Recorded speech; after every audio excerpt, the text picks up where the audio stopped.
प्यारे बच्चों, कैसे हैं आप। उम्मीद करती हूँ कि आप अपने घर में स्वस्थ होंगे, प्रसन्न होंगे और थोड़ा सा पढ़ाई में ध्यान लगा रहे होंगे। तो चलिए शुरू करते हैं हमारा आज का पाठ। प्यारे बच्चों, पिछली वीडियो में हमने संज्ञा के बारे में बात की थी। आज हम संज्ञा से आगे चलते हैं और बात करते हैं संज्ञा के स्थान पर किन शब्दों का प्रयोग किया जाता है। तो जैसा कि आप देख रहे हैं, मैंने लिखा है सर्वनाम। प्यारे बच्चों, सर्वनाम शब्द का जो अर्थ है, पहले उस पर चर्चा कर लेते हैं। सर्वनाम शब्द का अर्थ है सर्व अर्थात सबका, और नाम का अर्थ है नाम। तो सर्वनाम शब्द का अर्थ हुआ सबका नाम, और इसकी परिभाषा क्या है? संज्ञा के स्थान पर प्रयोग किए जाने वाले शब्दों को सर्वनाम कहा जाता है। ये तो आपको याद होगा ही कि संज्ञा किसे कहते हैं। चलो एक बार फिर बात कर लेते हैं। किसी भी व्यक्ति, वस्तु, स्थान, भाव के नाम को हम कहते हैं संज्ञा। ठीक है, तो इसका मतलब है कि जिसका भी नाम है उस नाम को हम कहते हैं संज्ञा, और उस नाम के स्थान पर जिस शब्द का हम प्रयोग कर सकते हैं उसको हम कहते हैं सर्वनाम। अर्थात सबके नाम के स्थान पर जिस शब्द का प्रयोग किया जाता है उस शब्द को कहते हैं सर्वनाम। अब इसका हम प्रयोग देख लेते हैं कि सर्वनाम के प्रयोग की क्या आवश्यकता है। इस सर्वनाम के प्रयोग की आवश्यकता को समझने के लिए हम कुछ वाक्यों को देख लेते हैं। इन वाक्यों को पढ़कर हमें पता लगेगा कि सर्वनाम की हमें क्या आवश्यकता है। वाक्य है हमारा, मोहन अच्छा लड़का है, मोहन 10वीं कक्षा में पढ़ता है, मोहन मेरा प्यारा मित्र है, मोहन के पिता रेलवे में नौकरी करते हैं, मोहन की माता अध्यापिका है, मोहन हमारी गली में ही रहता है। ये 5-6 बातें हमने मोहन के बारे में लिखी। लेकिन जब हम बार बार मोहन शब्द का प्रयोग कर रहे हैं तो उससे भाषा में एक निरंतरता नहीं आती है, भाषा में एक अटपटापन लगता है, एक बुरा सा प्रभाव भाषा का हमारे सामने आता है। तो सर्वनाम जो संज्ञा शब्द है मोहन, इसके स्थान पर जो हम दूसरे शब्दों का प्रयोग कर सकते हैं और उससे भाषा की सरलता, उसका प्रवाह बना रहता है, उस शब्द को हम कहते हैं सर्वनाम। तो इसमें यहाँ पर हम देख लेते हैं, जैसे हमारा शब्द है मोहन अच्छा लड़का है। बार बार हम मोहन शब्द को रिपीट ना करके उसके स्थान पर सर्वनाम शब्दों का प्रयोग कर सकते हैं। जैसे मोहन अच्छा लड़का है, वह 10वीं कक्षा में पढ़ता है। यहाँ पर हम मोहन के स्थान पर किस शब्द का प्रयोग कर रहे हैं? वह। तो वह क्या हो गया हमारा? सर्वनाम। वह मेरा प्यारा मित्र है, मोहन के जगह पर हम क्या प्रयोग करेंगे?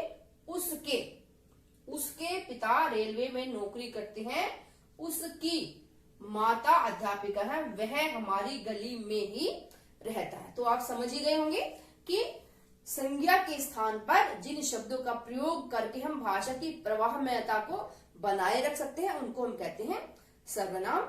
तो सर्वनाम की परिभाषा के बाद अब चलते हैं सर्वनाम के भेद की तरफ। तो हम देख लेते हैं कि सर्वनाम के कौन कौन से भेद हैं। भेद का अर्थ है प्रकार। ठीक है, सर्वनाम के हमारे 6 भेद हैं, अर्थात 6 प्रकार के नियम हमें सर्वनाम को समझने के लिए पढ़ने पड़ेंगे। उनके बारे में चर्चा कर लेते हैं। बिल्कुल बहुत ही आसान हमारा ये टॉपिक है, एकदम पढ़ते ही आपको समझ में आ जाएगा। पहला है पुरुषवाचक सर्वनाम, दूसरा निश्चयवाचक सर्वनाम जहां पर निश्चित बात हो कोई, अनिश्चयवाचक सर्वनाम जहां पर कुछ भी निश्चित नहीं है, संबंधवाचक सर्वनाम संबंध जोड़ा गया है, प्रश्नवाचक सर्वनाम प्रश्न पूछा गया है, और छठा भाग है निजवाचक सर्वनाम जिसमें अपने बारे में, स्वयं के बारे में कोई बात कही गई है। तो चलिए इन सर्वनाम के 6 भेदों को विस्तार से पढ़ लेते हैं, हर भेद को अच्छे से जान समझ लेते हैं। सर्वनाम का पहला भेद है हमारा पुरुषवाचक सर्वनाम। प्यारे बच्चों, यहाँ पर पुरुषवाचक, पुरुष शब्द का अर्थ है जो भी व्यक्ति आपस में बातें कर रहे हैं, जिसमें स्त्री हो या पुरुष हो, सबकी बात है। ठीक है, पुरुषवाचक सर्वनाम, जो सर्वनाम बोलने वाले, सुनने वाले और अन्य व्यक्ति के बारे में प्रयुक्त किए जाते हैं, जो सर्वनाम शब्द, उन्हें हम पुरुषवाचक सर्वनाम कहते हैं। इसके 3 भाग हैं हमारे, उत्तम पुरुष, मध्यम पुरुष और अन्य पुरुष। एक उदाहरण के द्वारा हम इस बात को अच्छे से समझ जाएंगे कि कौन सा उत्तम पुरुष है, कौन सा मध्यम पुरुष है और कौन अन्य पुरुष है। जैसे 3 वाक्य है हमारे। मैं आज पार्क में जाऊंगा, क्या तुम भी मेरे साथ चलोगे? वे बच्चे खेल रहे हैं। यहाँ पर हम देख रहे हैं कि 2 बच्चे आपस में बातें कर रहे हैं।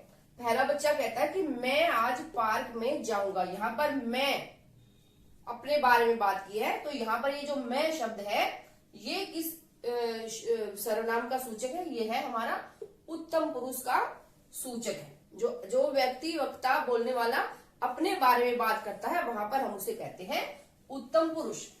क्या तुम भी मेरे साथ चलोगे? तुम, जो वक्ता बोल रहा है और जिसको वो बोल रहा है, जिससे वो अपनी बात सुना रहा है, उसको हम कहते हैं मध्यम पुरुष। ठीक है। क्या तुम भी मेरे साथ चलोगे? मध्यम पुरुष।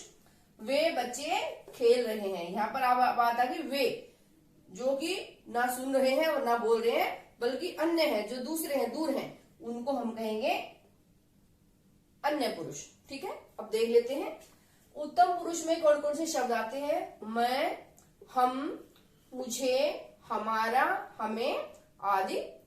और मध्यम पुरुष में शब्द आते हैं तू, तुम, तुम्हारा, तुम्हें, मुझे आदि। और अन्य पुरुष में शब्द आते हैं वह, वे, सब, उनका, उसने, उन्होंने आदि। दोबारा से इस बात कर लेते हैं। इसमें जो ये हमारा सर्वनाम है पुरुषवाचक सर्वनाम है, और जब 2 व्यक्ति आपस में बात करते हैं तो और जब किसी तीसरे के बारे में बात करते हैं, तीसरे का भी प्रसंग उनकी बातचीत में आ जाता है, तो उस तीसरे को कहते हैं हम अन्य पुरुष। जो बोल रहा है उसको कहते हैं उत्तम पुरुष, और जो सुन रहा है उसको कहते हैं मध्यम पुरुष। बिल्कुल आसान सा सर्वनाम का ये भेद है। उम्मीद है कि अच्छे से आपको समझ में ये आ गया होगा। सर्वनाम का दूसरा भाग देख लेते हैं, निश्चयवाचक सर्वनाम। जैसा कि नाम से ही स्पष्ट हो रहा है, निश्चय, जो निश्चित है जो चीज, उसके बारे में बात की गई है। जो सर्वनाम निकट या दूर के पदार्थों का निश्चित बोध करवाता है उसको हम कहते हैं निश्चयवाचक सर्वनाम। जो एक इसमें सबसे मुख्य बात है निश्चित, जो निश्चित है उसके बारे में, जो बिल्कुल पक्का है, परमानेंट है, उसके बारे में बात यहाँ पर की गई है, उसे हम निश्चयवाचक सर्वनाम कहते हैं। जैसे यह मेरी पतंग है, या वे सारे बच्चे जो पार्क में खेल रहे हैं वो सारे हमारे विद्यालय के बच्चे हैं। मतलब उन बच्चों के बारे में और पतंग के बारे में निश्चित रूप से कहा गया है कि ये मेरी है या मेरे विद्यालय के ये बच्चे हैं। बिल्कुल छोटा सा आसान सा सर्वनाम का भेद है, ये आपको अच्छे से समझ में आ गया होगा, पढ़ते ही ये आ जाता है। दूसरा है अनिश्चयवाचक सर्वनाम। नाम से ही शब्द स्पष्ट है कि यहाँ पर निश्चय की बात नहीं है, जिसके बारे में पक्का निश्चय नहीं है, उन शब्दों को हम अनिश्चयवाचक सर्वनाम में लाते हैं।